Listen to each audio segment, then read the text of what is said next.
মরিতে চাহি না আমি সুন্দর ভুবনে, বাঁচিতে চাই মানবের তরে। রবীন্দ্রনাথ ঠাকুরের এই কথাগুলো সত্যি। তা কোনো হাসপাতালে গেলে বা ক্লিনিক নার্সিংহোমে মানুষের আর্তনাদ, শারীরিক কষ্ট, যন্ত্রণা এগুলো দেখলে এটা সত্যি মনে হয়।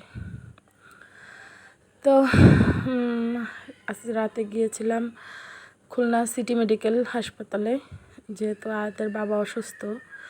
কয়েকদিন ধরেই আমরা হাসপাতালে যাতায়াত করছি রেগুলার। তো আজকেও গেছিলাম, আমাদের ডাক্তারের অ্যাপয়েন্টমেন্ট ছিল রাত 9টায়। তো আমরা 8:30টার মধ্যেই চলে গিয়েছিলাম, যেহেতু রাত 9টার সময় অ্যাপয়েন্টমেন্ট দেওয়া। তো কিন্তু ডাক্তারের কথা তো আমাদের দেখানো হয়েছে রাত 11:30টায়। তো আমরা আশেপাশে ঘুরছিলাম, ফিরছিলাম, খাচ্ছিলাম, আর এই হাসপাতালের ভিতর থেকে ঘুরতেছিলাম। এখানে আসলে দেখা যায় মানুষের কান্নাকাটি, যন্ত্রণা, কত মানুষের কত কষ্ট। আর এই হাসপাতালের চিকিৎসা ভালো, অবশ্যই ভালো, আমি সেটা বলবো, কিন্তু খুবই এক্সপেন্সিভ। আমার ছোটো খালা গত বছর ভর্তি ছিল, মাত্র 7 দিন। 7 দিনে তার অলমোস্ট 3 লাখ টাকা খরচ। তো সেবা যেরকম ভালো দেয়, টাকাটাও তারা ভালোই নেয়। তো মানুষ জায়গা জমি বিক্রি করে হলেও তো আগে বাঁচতে চায়, সুস্থ থাকতে চায়, এই জন্য মানুষ আসে এখানে। তো এই যে আমরা যাচ্ছিলাম ডাক্তারের চেম্বারের এখানে ওয়েটিং রুমে। আমাদের যখন গেলাম তখন বলল যে 6 জনের পরে আমাদের সিরিয়াল। আর ডাক্তার, সিনিয়র ডাক্তার তো উনি অনেক নিখুঁতভাবে অনেক সময় নিয়ে রুগী দেখে। তো রুগীরও অনেক চাপ ছিল। আমরা বসেছিলাম, ওয়েটিং করতেছিলাম ডাক্তারের জন্য। তো এরপরে আয়াতের বাবা আমাকে বলতেছিল চলো আমরা নিচেই যাই, যেহেতু অনেক দেরি আছে, আমরা কিছু খেয়ে আসি। তারপর অবশ্য নিচে গেছিলাম, এই যে লিফট দিয়ে নামতেছিলাম, নিচে যাচ্ছিলাম। তো নিচে থেকে খাওয়া দাওয়া করে, নাস্তা করে তারপরে আয়াতের বাবা এসে বসেছিল ওয়েটিং রুমে। আমরা কিন্তু বসেছিলাম না, আমি আর আমার মেয়ে আমরা দুজনে চলে গেছিলাম 14 তলায় খুলনা শহর দেখার জন্য। তো সিটি মেডিকেলে আসলে তো আমরা এই কাজটা সবসময় করি, 14 তলা 15 তলায় উঠে খুলনা শহর দেখি। আমার খুব ভালো লাগে, আর রাতের খুলনা শহর দেখতে তো আরও বেশি সুন্দর। তো আজকে তো আপনারাও আমার সঙ্গে দেখবেন খুলনা শহর।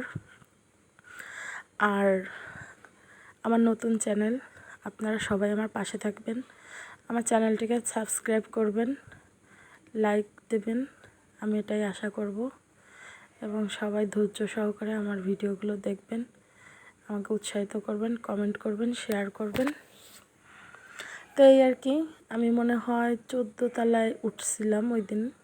উঠে এই যে খুলনা শহর নিজেও দেখছিলাম আর ভিডিও করতেছিলাম, খুব ভালো লাগতেছিলো। এই যে ময়লাপোতা মোড়, তো আপনারা যারা চেনেন তারা তো চেনেন, আর যারা খুলনার বাইরে তারা দেখেন খুলনা শহর দেখতে কেমন রাতের বেলা।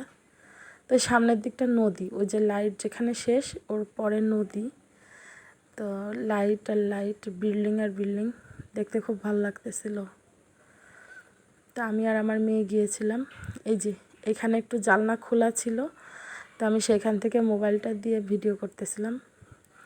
যদিও বিষয়টা খুবই রিস্কি ছিল, আমার গা হাত পা ঠান্ডা হয়ে আসতেছিল, তারপর ভাবলাম একটু ভিডিও করি। বিষয়টা অনেক চিন্তার, অনেক উপরে, আমি অনেক উপরে 14 তলা কম না। আর এই যে এইখানটা বোঝা যাচ্ছে না, কাচের ভিতরে, এটা ময়লাপোতার মোড়। দিনের বেলা প্রতিদিনই আমার এখানে আসতে হয়। আর এই যে সেই মসজিদটা। তো তারপরে এই যে চলে আসলাম ওয়েটিং রুমে, অনেক ঘোরাফেরা করে তারপরেও বসেছিলাম 1 ঘন্টার উপরে। তো ছেলেরা খেলা দেখতেছিল, আর এই যে আমার মেয়ে দৌড়াচ্ছে, ওর যা কাজ। তো আমরা বসেছিলাম, ঘুম আসতেছিল, এত বেশি বসেছিলাম যে ঘুম চলে আসছে, 11টা বেজে আসতেছে। তো কিছুক্ষণ পর পরে ভাইকে যে বলতেছি, ভাই আর কতক্ষণ, তো বলতেছে আপা একটু বসেন। তারপরে এই যে আকাশের চাঁদ, এখন যেহেতু ভরা পূর্ণিমা, তো এই চাঁদের ভিউটা কিছুটা নিলাম। চাঁদ তো সবারই পছন্দ, আর পূর্ণিমা তো সবারই পছন্দ। তো এই হলো আমাদের রাতের খুলনা শহর, রাতের খুলনা, চাঁদ আর রাত সব মিলেমিশে একাকার। তো সবাইকে গুড নাইট। চাঁদ দেখতে দেখতে সবাই ঘুমায় যান। আকাশের চাঁদ, পূর্ণিমা রাত, সো বিউটিফুল। আল্লাহ হাফেজ, সবাই ভালো থাকেন। Good night.